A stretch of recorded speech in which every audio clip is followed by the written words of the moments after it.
Assalamu alaikum and hello to everyone from the Radiology Legion side. Today our topic of discussion is about the upper limb. Upper limb से पहले हम skeleton की general introduction के बारे में जानते हैं कि स्केलेटन हमारे पास क्या है. What is skeleton? स्केलेटन हमारे पास क्या है? Any framework for the support of the body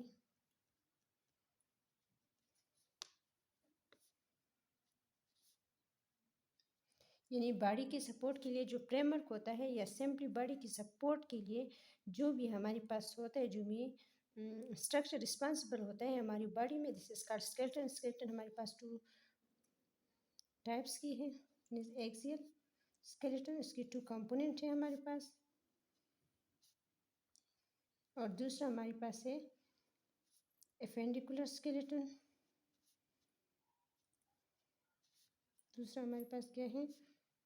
appendicular skeleton. Axial skeleton वो स्केलेटन जो बॉडी के सेंटर में लाई करता है, लाइक जो वर्टिब्रल कॉलम हो गया, नेक रीजन्स का जो बोन हो गया, ये सब के सब एक्सियल स्केलेटन में इंक्लूड है. जबकि एपेंडिकुलर स्केलेटन वो पार्ट ऑफ द स्केलेटन जो बॉडी की पेरिफ्री पे लाई करता है, पेरिफ्री में क्या करता है? लाई करता है. और एपेंडिकुलर स्केलेटन में हमारे पास two components of skeleton include है, that is upper limb and lower limb. Today our topic of discussion is specifically about the upper limb. Upper limb हमारे पास एपेंडिकुलर स्केलेटन का पार्ट है जो कि बॉडी की पेरिफ्री पर लाई करता है, और ख़ासकर अपर लिम्ब का जो फंक्शन है वो क्या है? ग्रेस्पिंग, जो कि हैंड रिस्पॉन्सिबल है उसके लिए, which is a part of the upper limb. Upper limb के जितने भी हमारे पास स्ट्रक्चर्स हैं उनको हम वन बाय वन कवर करेंगे. जो जितने भी हमारे पास उनके टॉपिक्स है मेजर, हम उनको बड़ी मेजर टॉपिक्स से स्टार्ट करेंगे. जो मेजर टॉपिक्स ऑफ डिस्कशन होगी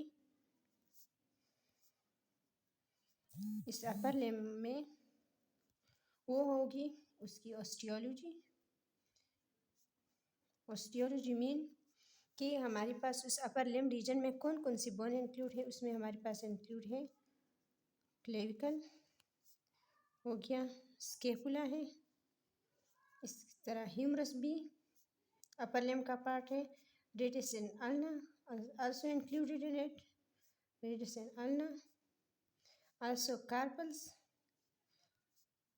metacarpals, which make the palm of the hand and the phalanges. This all the bones of the upper limb. ये आपको इस सीक्वेंस से याद रखना है. और इस ऑस्टियोलॉजी के बाद हम उसकी मसल्स पढ़ेंगे अपर लिम्ब की. इसके अलावा उसकी नर्व सप्लाई,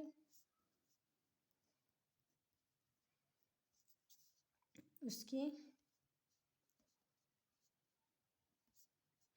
आर्टीरियल सप्लाई, उसकी लिम्फ ड्रेनेज,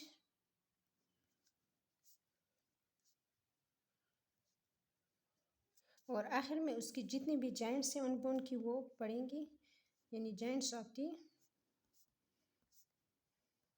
अपर. जो बोन्स हमने डिस्कस किया अपर लिम्ब में, अब हम इनको डायग्राम के ज़रिए समझने की कोशिश करते हैं. फर्स्ट ऑफ ऑल जो बोन्स हमने डिस्कस किया क्लेविकल, ये हमारे पास ये बोन है जो कि हॉरिजॉन्टल लाई करती है between the sternums and the scapula which lies posteriorly. ये हमारे पास स्केपुला है. ये हमारे पास ह्यूमरस है जो कि लॉन्गेस्ट बोन है अब दी अपर लिम्ब. और ये क्लेविकल, स्केपुला और ह्यूमरस हमारे पास पेक्टोरल रीजन बनाती है. फिर हमारे पास ह्यूमरस है, ह्यूमरस के बाद रेडियस है जो कि लेटरल साइड पे लाई करता है, इसके बाद अल्ना है। फिर हमारे पास है कार्पल बोन्स जो कि रेस्ट जॉइंट बनाते हैं। कार्पल के बाद हमारे पास पाइप मेटाकार्पस है जो कि पाम्स ऑफ द हैंड बनाती है। और इसके बाद हमारे पास 14 पेलेंजेस इंक्लूड है। इसके अलावा हमारे पास अपर लिम्ब के जितने भी हमारे पास रीजन्स हैं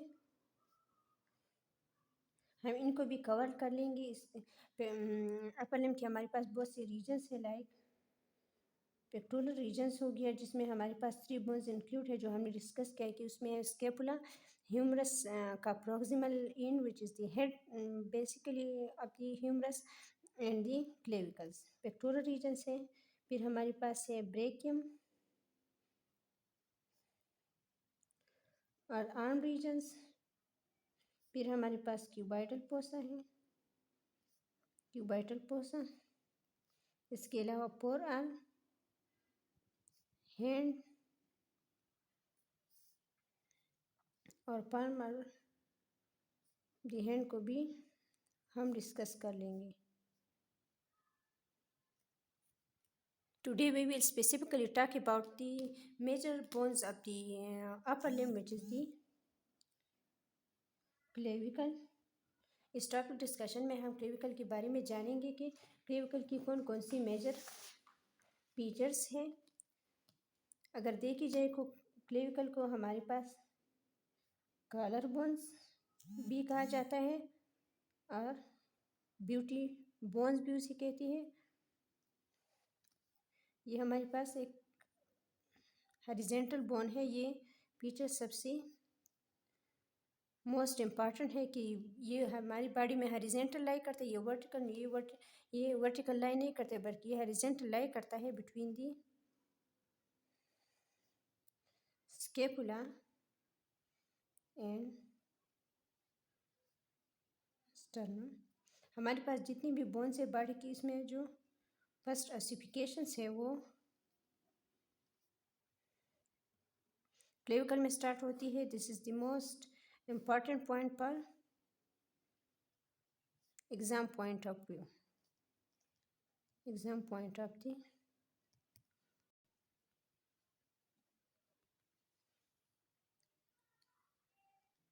now we will discuss about the units of the clavicle की। क्लेविकल के हमारे पास फीचर्स के बारे में पढ़ेगी जिसमें जो मेजर फीचर्स है वो इसकी इन है। उसके हमारे पास 2 इन है, दैट इज एक हमारे पास उसका मीडियल इंड है और दूसरा उसकी लेटरल इंड है। नाम से जाहिर है कि मीडियल इंड हमारे पास वो होगा जो बॉडी की मिड लाइन के करीब लाई करती है, उसकी तरफ लाई करेगा। और लेटरल इंड जो है बॉडी की लेटरल साइड पे लाई करेगा। उसमें जो मीडियल इंड है इसको हम स्टर्नल इंड भी कहते हैं क्योंकि ये स्टर्नम की तरफ लाई करता है।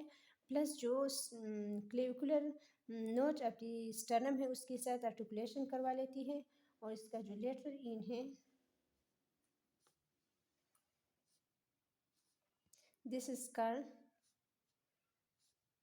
Acromial end. जो लेटरल इंड है उसको एक्रोमियल इंड कहते हैं। एक्रोमियल इंड से इसलिए कहते हैं क्योंकि ये स्केपुला की जो एक्रोमियल प्रोसेस होती है ये इसके साथ आर्टिकुलेशन कर लेती है, इसलिए उसको एक्रोमियल प्रोसेस कहते हैं। अब हम उसकी सर्फेसिस के बारे में जान लेते हैं। सर्फेसिस कि उसकी हमारे पास कितनी सर्फेसिस है और उस सर्फेसिस की क्या फीचर्स हैं। जस्ट लाइक इट्स इन इस हैज़ 2 सर्फेसिस, एक हमारे पास सुपीरियर सरफेस है और दूसरा हमारे पास है इंफीरियर सरफेस। सुपीरियर और इंफीरियर सरफेस में हम किस तरह डिफ्रेंशिएट करेंगे। जो सुपीरियर सरफेस है इसमें कोई भी लैंडमार्क नहीं है, यानी इनमें ना कोई डिप्रेशन है ना कोई एलिवेशन है इस पर, बल्कि जो इंफीरियर सरफेस है उसमें एक एलिवेशन प्रेजेंट है which is called कोनाइड tubercle. Tubercle हमारे पास small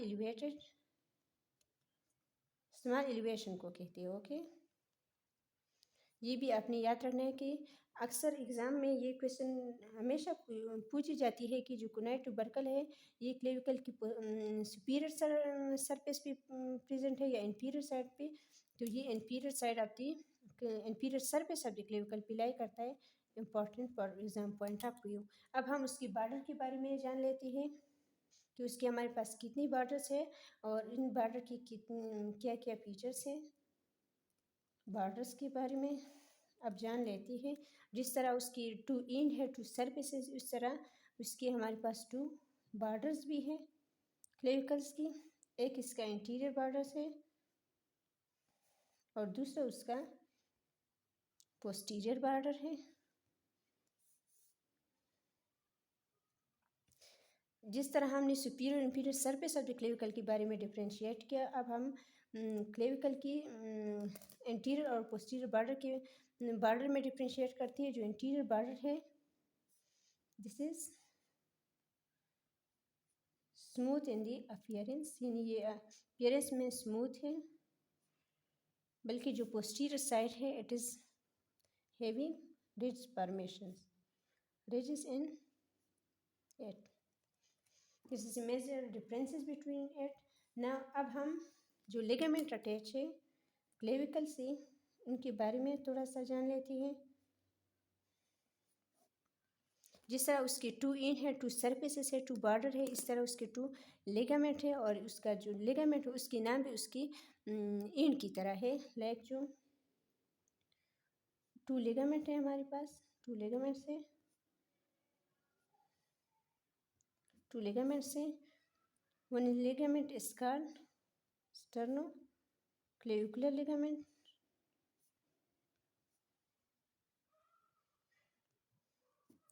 The other ligament is called acromioclavicular ligament. Acromioclavicular ligament.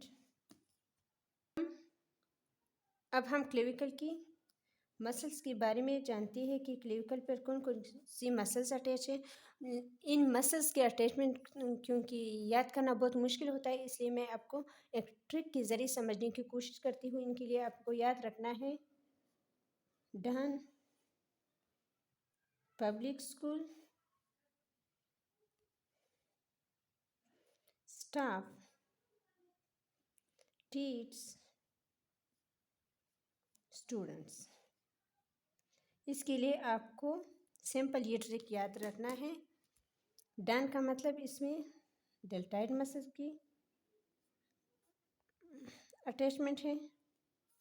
Public से मुराद पेक्टोरलिस मेजर मसल्स।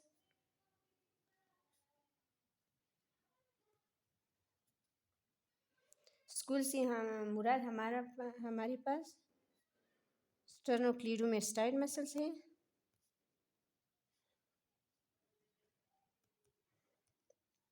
स्टर्नोक्लीडोमेस्टाइड मसल्स है और स्टाफ से मुराद हमारा स्टर्नोहायोइड मसल्स है। टीथ से मुराद हमारे पास ट्रेपीजियस मसल्स और स्टूडेंट से मुराद हमारे पास सब क्लेवियस। नाम से जाहिर है कि this lie below the Clavius clavicle, that's why it is called subclavius. This all was about the upper limb introductions, and specifically this discussion was about the clavicles of the upper limb. उनको जितने भी हमारे पास उनकी main points हैं मैंने आपको clearly समझने की कोशिश की है। आपने बस सिर्फ वो देखना है एग्जाम पॉइंट ऑफ व्यू को। मुझे 100% यकीन है कि आप इन पॉइंट को याद रख के आप 95 से अबव नंबर्स ले सकती हो। मैं आपको गारंटी के साथ बता सकती हूँ, लेकिन शर्त यह है कि आपने ये वीडियो पूरी तरह ध्यान से सुनना है और नोट भी आपने ये बनानी है, क्योंकि एनाटमी में जो मेन पॉइंट्स होती है वो ये होती है कि ये एनाटमी एक is a tough subject for the students and it's most confusing. और इसकी जो करिकुलम है वो भी बहुत ज़्यादा है, इसलिए I always prepare notes for it. तो इसके लिए अपना नोट्स बनाए जिस तरह मैंने आपको पॉइंट्स के पाम में लिख दिया, आप उसे इस तरह बना सकते हो। वो पॉइंट्स, क्योंकि जो कुछ आपने लिख लिया वो कभी आप नहीं भूल सकती। Thank you.